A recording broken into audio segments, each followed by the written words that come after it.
The blue waters of the Mediterranean hold a tragic secret. Here, over 400 years ago, two great navies, one Muslim, the other Christian, fought a ferocious battle for control of this sea. Hundreds of ships and thousands of men perished. The seas around Lepanto have long since hidden the relics of this famous battle. Many explorers, including Jacques Cousteau, have searched for the wrecks, yet failed. But now a new team of underwater archaeologists have found sensational evidence of the battle.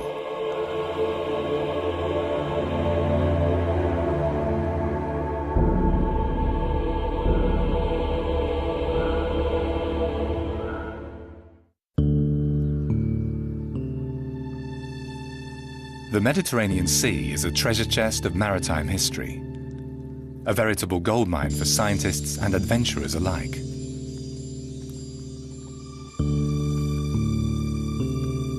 No one knows these waters better than local fishermen. Sometimes they are lucky enough to discover a clue that might help archaeologists with their search. However, their discoveries all too often go unnoticed when they collect something unusual in their fishing nets.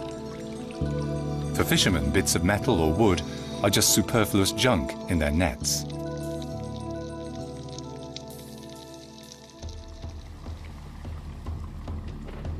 In the port of Messalongion, last-minute preparations are underway before the search begins for the shipwrecks of the Battle of Lepanto.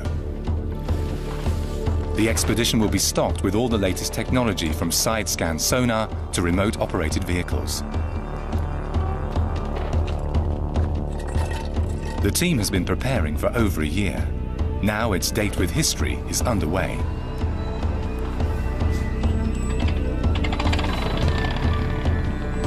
The Aries star sets course for the southwest and out into the open sea. On board the research vessel, an international team of underwater archaeologists.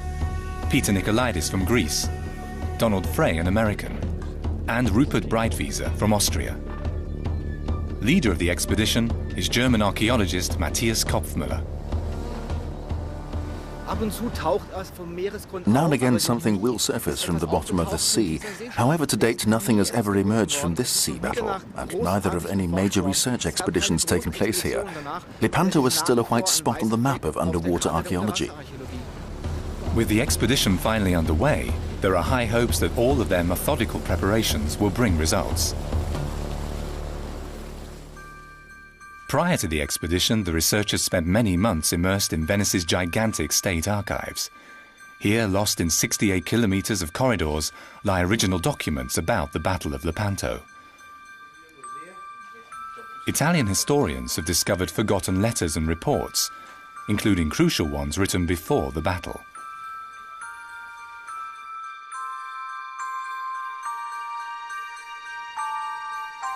In the 16th century, Spain was Europe's leading power. In Madrid, King Philip II ruled his empire with a heavy hand. He was a devout Catholic.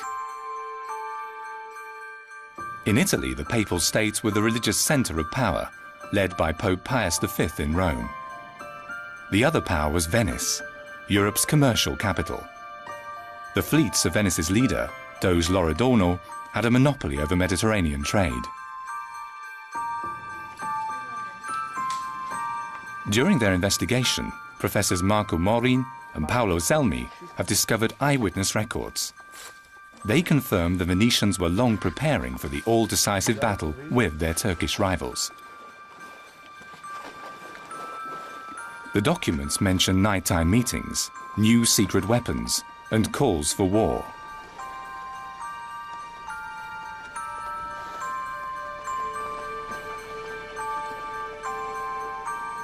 One particular name is referred to frequently, obviously a key figure: Francesco Duodo, a clever Venetian arms designer and shipbuilder. His military inventions would have a decisive influence on the coming war. At his side was Sebastiano Venier, seasoned admiral of the Venetian fleet. The clandestine meetings were desperately needed. The powerful Ottoman Empire was expanding into Europe. The rulers of Venice worried over their trade monopoly. Rome worried about the spread of Islam. And Madrid felt threatened by the military might of the Turks.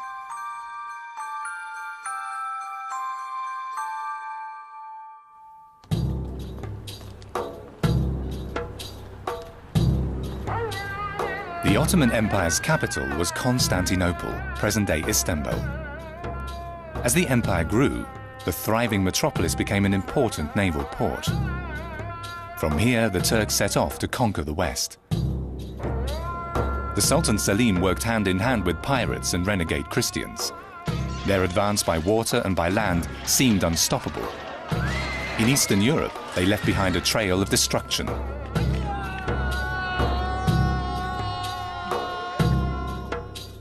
By 1570, the Sultan ruled the territories around the Black Sea, as well as Greece, the Balkans, and northern Africa.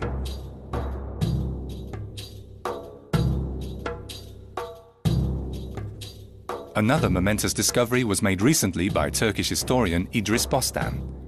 He found original documents once presumed lost about the Turkish fleet.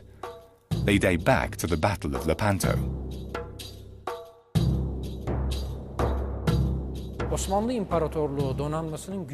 No fleet could have survived a sea battle against the powerful Ottoman Turks. No country had a fleet to match that of the Turks. Neither Venice nor Spain possessed the means to fight the Ottoman fleet at sea. The only way to face them was to form an alliance. The advance of the seemingly invincible Ottoman fleet and horror stories of their atrocities spread fear across Europe.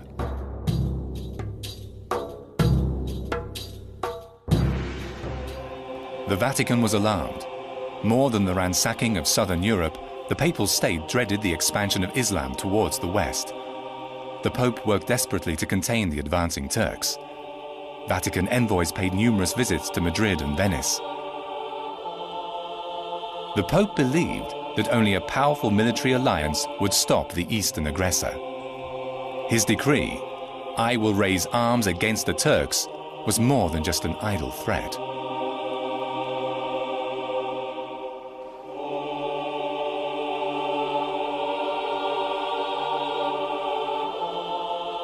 He made over a dozen attempts to form a Christian alliance, in vain.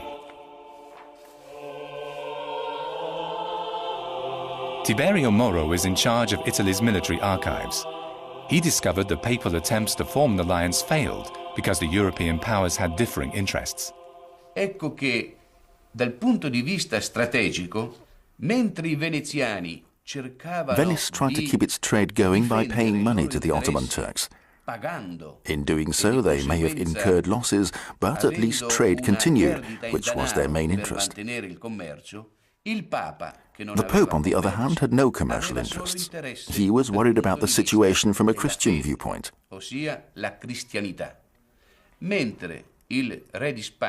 The King of Spain, Philip II, was afraid of losing the land in northern Africa to the Turks that his father, Charles V, had conquered.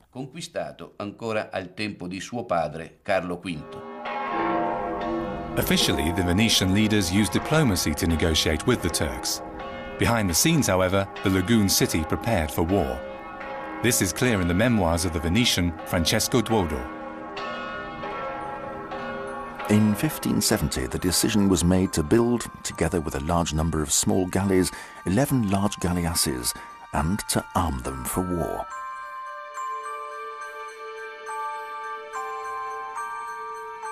It was the birth of a new type of ship, the formidable galleass. Questo venne fatto in gran segreto. Everything was done in absolute secrecy. The ships were armed with immense artillery, in total with 30 to 40 guns each. These were positioned both in the bow and the stern, as well as in broadside, so the ships could fire in all directions.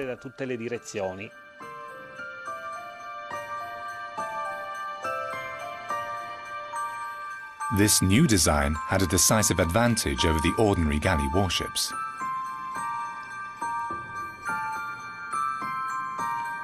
The old-style galley had just 6 light guns and 1 heavy gun at the bow, and only 2 small guns in the stern, and it could only fire forward or backwards. When attacked from the side, these guns were useless. The archaeologists on board the Ares Star know exactly how these ships were constructed and equipped. They should be able to identify a galley if they are lucky enough to find one.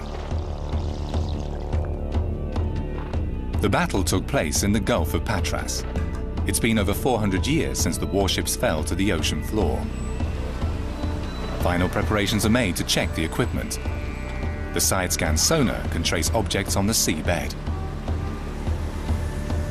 Another device, the Remote Operated Vehicle, or ROV, can be used as an underwater camera down to 200 meters. All the data from these search tools will be analyzed and tracked by computer.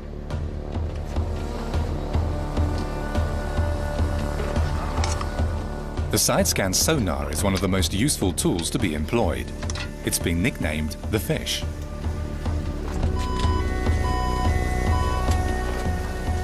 Highly sensitive sensors on the fish employ sonar to map a 3D image of the seabed. It produces sound waves and then reads the echoes that bounce back. We've divided our search area into squares, which we will comb with the ship, aided by computer. We can do this very precisely in the sub-meter range. We also drag two sensors behind the ship, a magnetometer and a side-scan sonar, which records the relief of the seabed.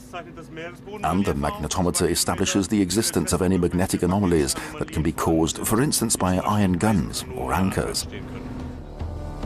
The search must be precise and methodical. Hour after hour, the research vessel follows the squares in the survey grid. It's an extensive area. In 1570, 1 year before the Great Battle, the situation came to a head.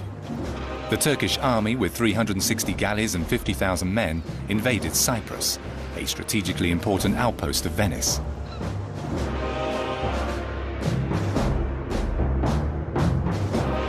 At first, the fortress town of Famagusta put up a strong resistance against the Turkish siege. The well-guarded fortress town held out for months against the invaders. But eventually, Famagusta's supplies and ammunition ran low. The Venetian cannons eventually fell silent. Marcantonio Bragadino, the fortress commander, finally hoisted the white flag. Despite his honorable surrender, the conquerors cut off his ears and nose and flayed the unfortunate man alive. The fall of Cyprus focused the European leaders like never before. The Vatican envoys in Madrid and Venice hurried their negotiations. With the horrific events in Cyprus ringing in their ears, the alliance which the Pope so desperately needed finally came together. Eventually, all sides reached an agreement. The treaty was signed on May the 24th, 1571, in Rome. So, 400 years ago, an alliance was formed that was actually comparable with today's NATO. The European alliance was named the Holy League. Its members were Spain, Venice, Savoy, Genoa, Sicily, and Malta, and of course, the Vatican. The Pope also contributed armed forces, led by an exceptional strategist with a brilliant career, Admiral Marcantonio Colonna, who had already fought against the Turks in Cyprus. In May 1571 in St. Peter's Basilica, the Pope presented Colonna with his mission. In the name of the Holy League, he was to set up a European armada to confront the Ottoman fleet under the banner of the cross. This was to be a holy war.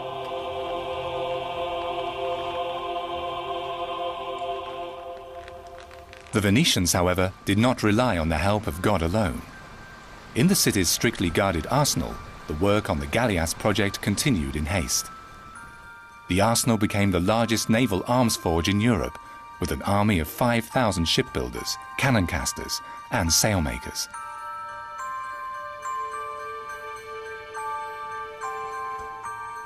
The crucial feature of the new type of ship was the broadside armament. For the arms designer Francesco Duodo and Admiral Sebastiano Venier, the new galleass would be a turning point in history. They immediately put to sea on a special mission. It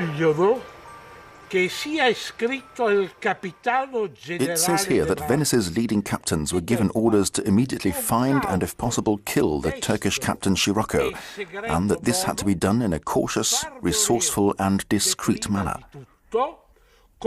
ogni prestezza il capitano turco Scirocco. It amounted to an assassination order for the Turkish commander. Per assassinare uno dei comandanti turchi. Venice provided the largest contingent for the Holy League, as well as the fleet's pride, the 6 galleasses. These maritime combat machines were a watershed in the history of warfare. In the Gulf of Patras, the Ares star moves carefully along its course. For the archaeologists, the discovery of the remains of a galley would be a dream come true. The side-scan sonar is continually in use. A slow search like this can test the patience of the men on board, and particularly the expert at the computer, who must observe every minute detail.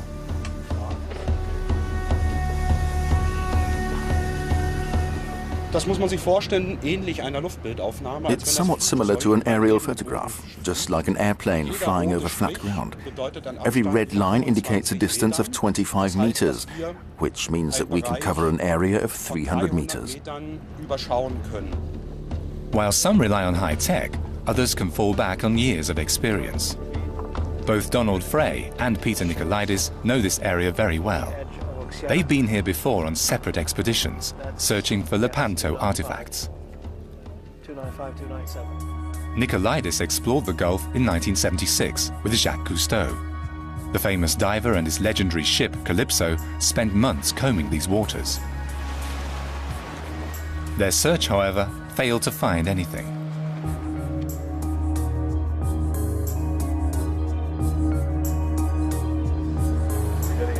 Donald Frey, on the other hand, was a little more successful. The physicist explored the same terrain 5 years ago with Peter Throckmorton, a reputable British underwater archaeologist. The side-scan sonar they used registered slight deflections, but the scientists could not identify the strange figures in the sonar pictures.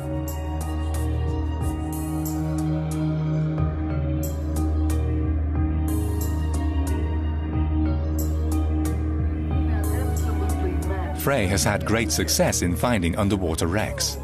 His most notable discovery is the wreck of a Bronze Age merchant ship. The kind of thing that we found on our excavation, 3,000-year-old gold pendants, maybe you can't find that, but you know, if you're lucky, you have a good chance to find a scabbard with a gold handle, ivory handle, or something like that, the magnificent weapons of the wealthy people that were involved in this battle. The men will use a gas mixture called Tremex that allows them to dive to very great depths. Everything is ready for their first mission. This is the chance to make a great historic discovery.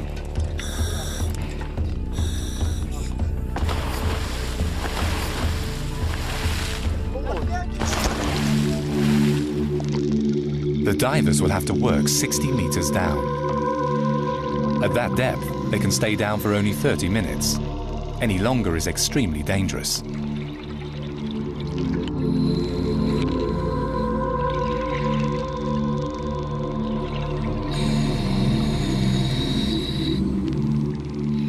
The seabed here is a gloomy desert of sand and mud, all except for a peculiar trough.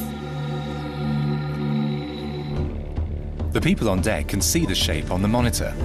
Unfortunately, this is no secret of the past. These are furrows left by the dragnets of local fishermen. For the archaeologists, it's a minor disaster. Everything's been scattered around. There's no way we'll find a wreck in one piece with all this dragnet fishing. The frames they use weigh up to a ton, and when they're dragged over the sea floor, they pull everything apart and scatter it in all directions.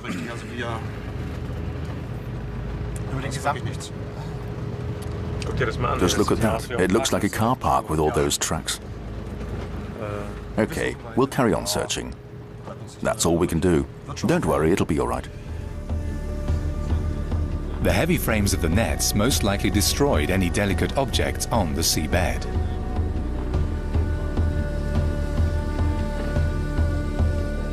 There's yet another problem to complicate the search. The coastline here has slowly expanded far into the sea, especially around the island of Oxia. At least part of the area where the Holy League fought its sea battle has been swallowed by the land.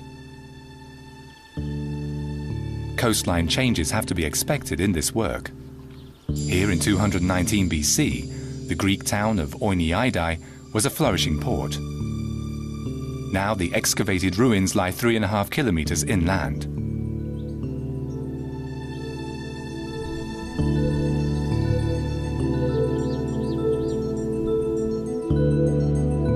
For the scientists on the Aries star, the ruins of the ancient walls and harbour of Oiniaidai contain important information.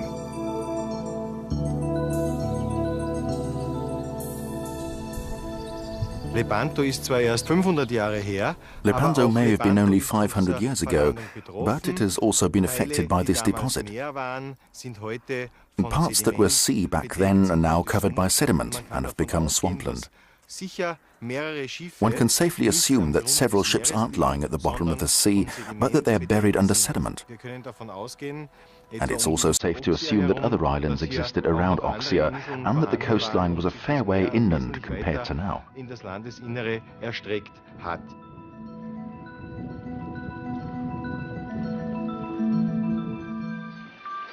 The thousands of soldiers who went down with the galleys are most likely buried in the mud around Oxia. 2 months before the Great Battle, the Holy League assembled its best ships and its most capable captains. The war galleys from Barcelona, Rome and Venice gathered in the Strait of Messina.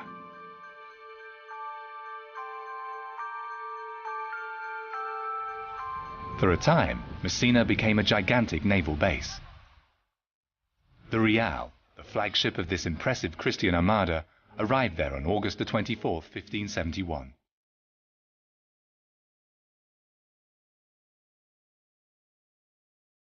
The splendid galley was under the command of Don Juan of Austria, the son of the Holy Roman Emperor Charles V. He had supreme command over the entire fleet. At the age of 26, Don Juan was already at the height of his career. His successful campaign against the Moors already earned him great fame. Now he was to lead 280 ships into a battle that would decide Europe's future. Don Juan recorded his recollections of those fateful days in a letter. They all went into the battle with the greatest yearning, although one believed that the enemy fleet was much larger than our own. Due to the victories achieved in the past, the enemy was accustomed to military success and thought little of our strength. On arriving at Messina, Don Juan inspected all the ships of his fleet. The Venetian galleys were undermanned, so he moved Spanish soldiers onto them.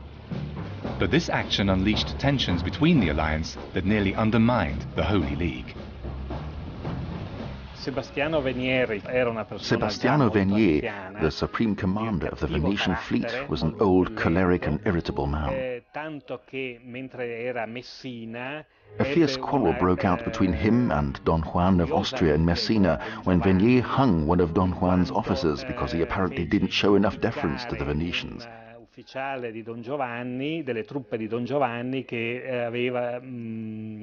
that point on, Don Juan refused to speak to Venier.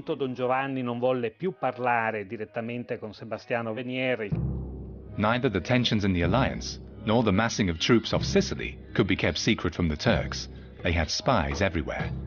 When news reached the Sultan in Constantinople, he summoned his war council without delay. The Sultan's spies did their job well. The archives in Istanbul show exactly what the Sultan knew.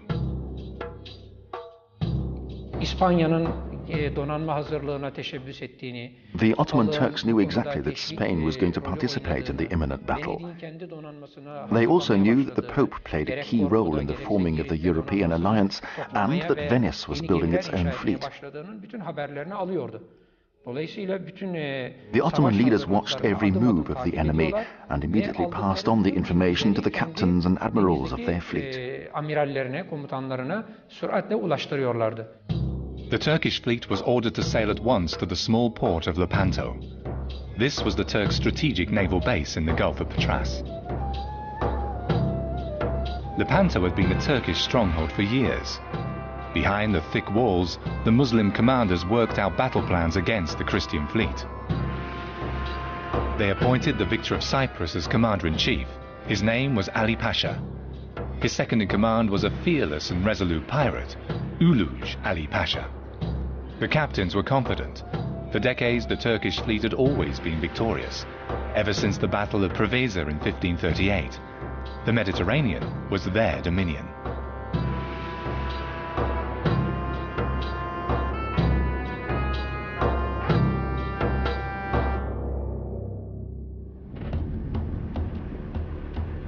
In the waters near Lepanto, the researchers employ a new device, the proton magnetometer. This highly sensitive instrument measures magnetic fields in the sediment. The crew are optimistic. The magnetometer can detect all metals, including lead, iron or bronze, no matter how deeply they may be buried.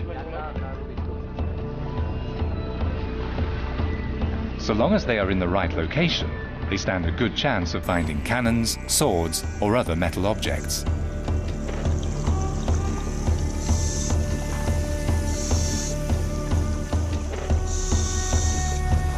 Unfortunately, an abrupt steering maneuver shatters their hopes.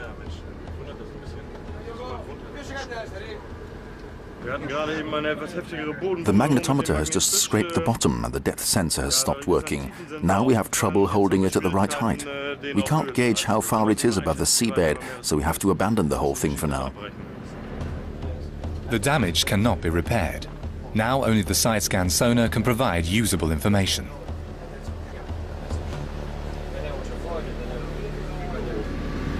This is too little to be a residue from a battle, I would think. But I don't know what these things are. But there's almost nothing. On the other hand, maybe just one cannon fell overboard. Or it could even be a person dressed up in his armor, you know? Yes, lying on the seabed. Because apparently the Christians were so well armored that and covered in steel. Yes. So if they fell in, that was that. That was that. Your divers have to be prepared, you know, to find skeletons. Yeah, we know that. You know. We know that. On September the 16th, 1571, the Holy League's fleet left the Strait of Messina and set course for the east. Their destination, the island of Oxia. They too had spies who reported on the movements of the Turkish fleet.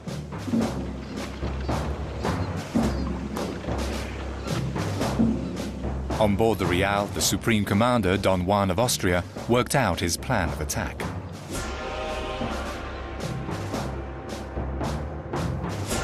The Venetian commander would bring the 6 new miracle weapons, the galleasses, into position at the front of the fleet. The other Venetian leaders had the task of protecting the flagship Real. The Christians would go into battle with the galleys deployed on one line and the galleasses in front to lead the attack. This would be the definitive showdown between the Cross and the Crescent.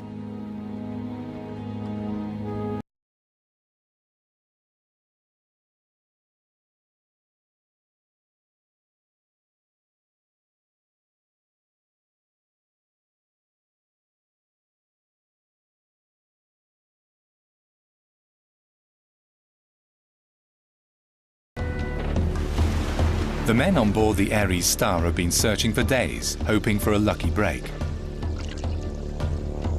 The monotony is broken when unusual images appear on the screen. Okay. Yeah, look at this. Wow. Wow. That's a lot. 1, 2, 3, 4, 5. Really lot. But not too big, huh?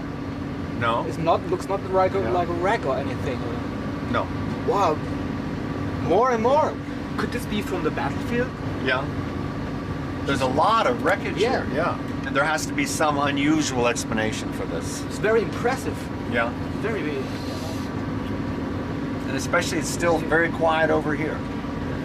This would be maybe the size of one of the smaller galleys or something like that. If it went in the sand and then the sand covered it, you had a slight rise above the bottom. But so many targets. It's got to be something. The scientists now need to understand the meaning of these irregularities. Could they be the remains of the actual galleys they're looking for? It's possible. The size of the area is large enough. This discovery could well mark the turning point of the expedition. I'm pretty certain that it's not a riprap or a dumping area. Due to the structure and the positions of the individual objects, the way they are scattered over a large area, it seems very likely that this is a wreck.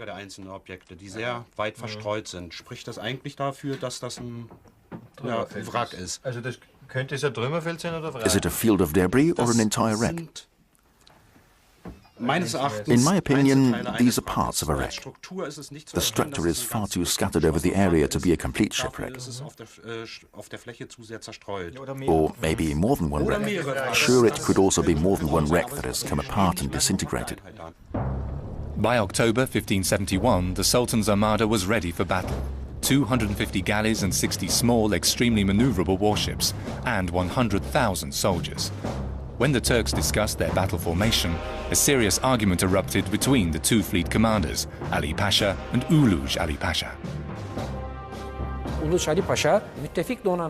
Uluj Ali Pasha advised Ali Pasha to stay close to the coast of Lepanto and wait, rather than go out into the open sea, away from the protection offered by their fortresses and guns on land. He believed that the enemy fleet wouldn't dare to venture far into the well-protected bay.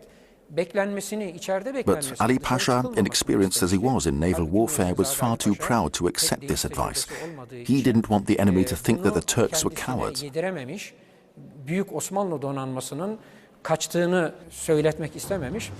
So the Ottoman fleet left the safety of Lepanto and put to sea.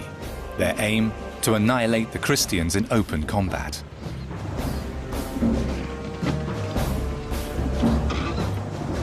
When the two fleets met, they formed a battle line in the Gulf of Patras that extended over 5 kilometers. The two fleets numbered 600 ships and carried over 200,000 soldiers. There were so many vessels it took the sailors 2 hours to maneuver them into position, closely packed, oar to oar.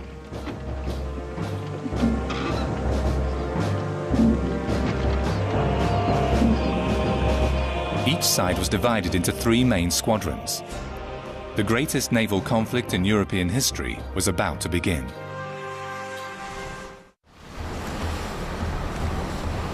The Lepanto expedition is still a long way from prizing any secrets from the Gulf of Patras. Fierce spring tempests have forced them to stop searching.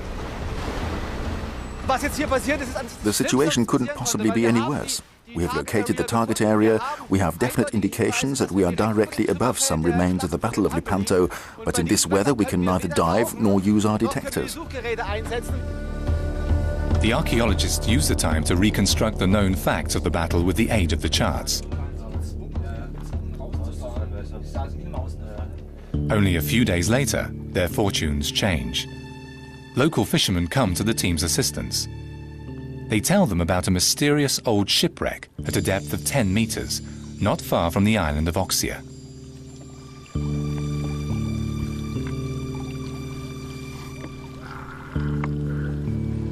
It's the same place where the archives say the Battle of Lepanto began. The battle began amidst a blaze of cannon fire. The commanders relied on their oarsmen to propel their boats into action.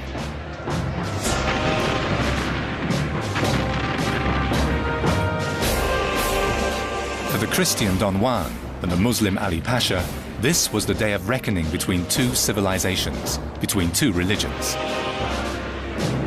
On board the Real, the Christian Supreme Commander gave the order to ram the enemy ships.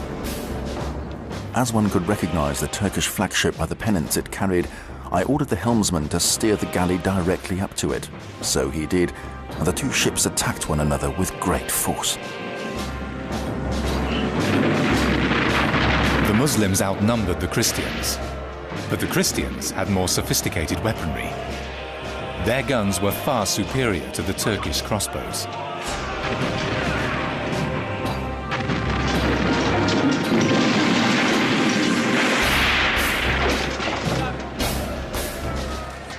This was hand-to-hand combat, using hooks, swords and picks. A fierce fight raged for hours. It ended in an inferno of blood, severed limbs and bodies.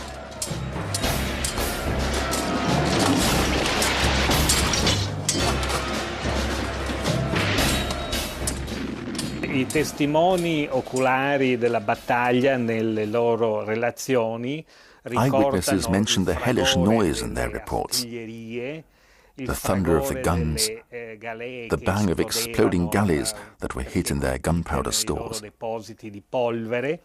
Ricordano le urla dei feriti, the screams of the injured, and the sound of the drums, trumpets and whistles that were used on both sides to boost their soldiers' courage.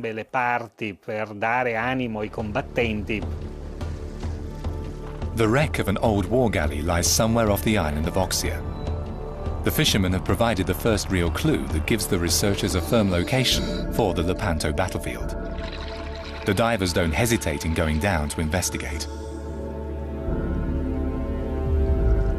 Hidden in the seagrass, part of an anchor.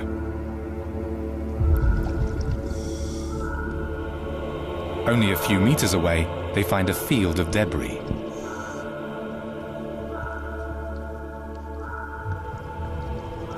Broken pieces of wood are scattered on the seafloor. The first impression is one of complete chaos.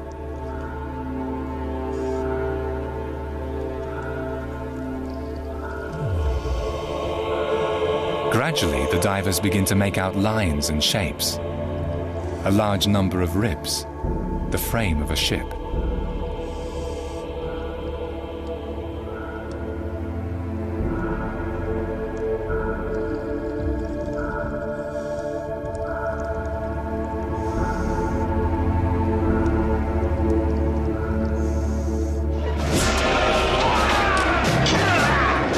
The Battle of Lepanto was at its fiercest around the center of the formations, especially around the ships of Don Juan and his rival Ali Pasha.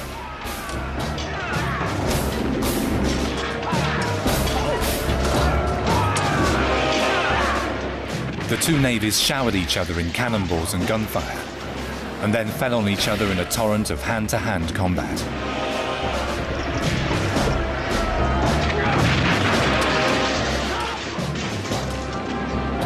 The Spanish poet Cervantes knew firsthand the gruesome deeds of naval warfare.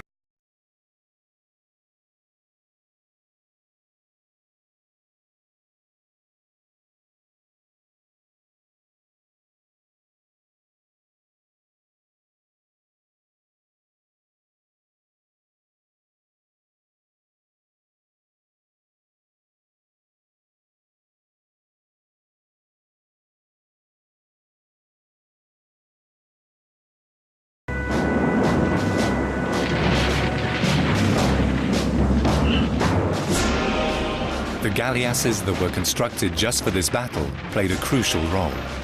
Their high-built decks made boarding and capture impossible. Moreover, they could fire from all sides. Venice's brilliant invention quickly obliterated a third of the entire Ottoman fleet. Just 4 of these extraordinary warships destroyed 108 Turkish galleys. The Ottoman formation was crippled, the proud supremacy of the Sultan's fleet broken. The bulk of the Turkish armada sank to its doom in the Gulf of Patras.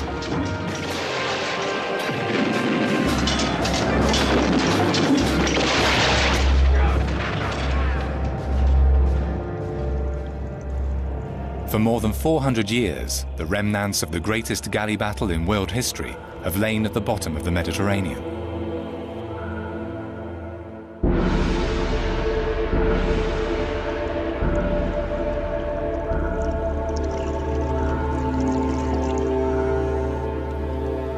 The shipwreck discovered by the Lepanto expedition is slowly revealing its secrets.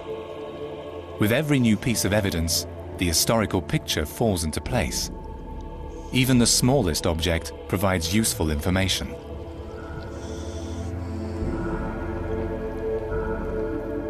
Wedged between wood planks and covered by centuries of silt, the divers find half of a cannonball. Scientific examination will determine its age and say whether the iron ball originates from the Battle of Lepanto. Not far away, a bronze gun barrel. The experts will establish the origin of the deadly weapon by its appearance and shape. They also find the matchlock of a harquebus. This firearm was standard equipment for 16th century soldiers. The researchers believe they have indeed found a war galley. We found these large and long pieces of wood, which suggest very strongly that the structure could originate from a galley. Here you can see it again, and down here are the ribs. On these long continuous posts, in this area here, we presume that there must have been a deck. We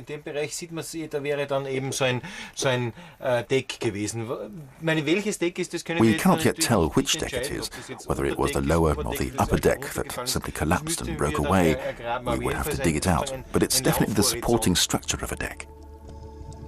Another clue that this is a war galley. There is no evidence of any cargo. The flat structure of the keel and the narrow-spaced cross ribs offer further proof. Fortunately, the archaeologists have an accurate reproduction of the Real with which they can compare their shipwreck. The shape is identical, but it's too early to say whether this was Turkish or European. The wreck is the highlight of the expedition, a unique scientific treasure lying a mere 10 meters below the water's surface. It's presumably a galley. The site of the discovery off the island of Oxia and the historic archives support this notion.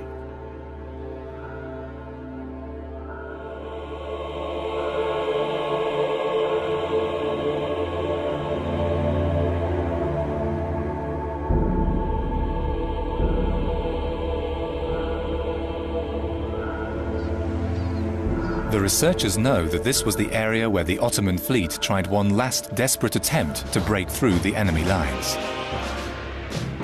The Turks were not defeated easily. Only when the reserves arrived, and after the Christian commander promised freedom to the oarsmen's slaves, did the tide turn in favor of the Holy League. The slaves, side by side with the soldiers, stormed the Ottoman flagship.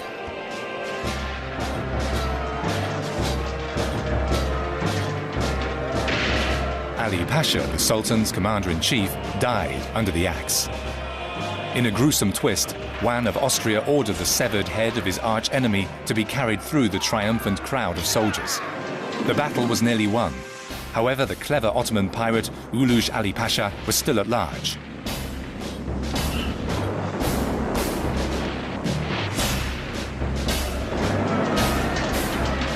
Uluj Ali Pasha and his battle-hardened men fought savagely against the Christian Knights of Malta on the southern flank of the Holy League's fleet. When the Maltese flagship was taken, there were 300 knights on board. Only 30 of them survived. The rest were slaughtered. It was a deliberate massacre, an act that was supposed to humiliate the enemy, just like the display of Ali Pasha's head on a pike. So the battle was not only about killing the enemy, it was also about showing contempt. But when Christian galleys under the command of Don Juan of Austria approached, Uluj Ali Pasha retreated and escaped into the open sea.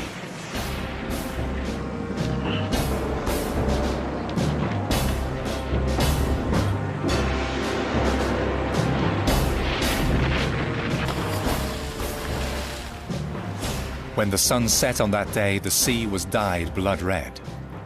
Hundreds of ships were left behind in the Gulf of Patras, floating tombs that sank to a watery grave.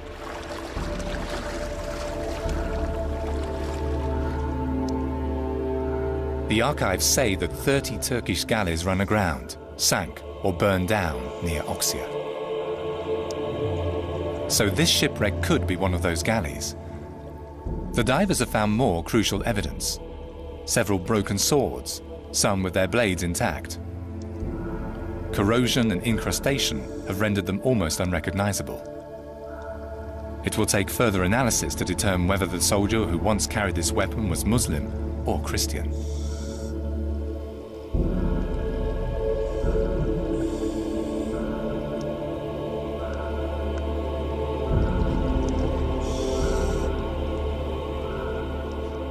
For the members of the Lepanto expedition, this is a sensational find, even though it raises more questions than it provides answers.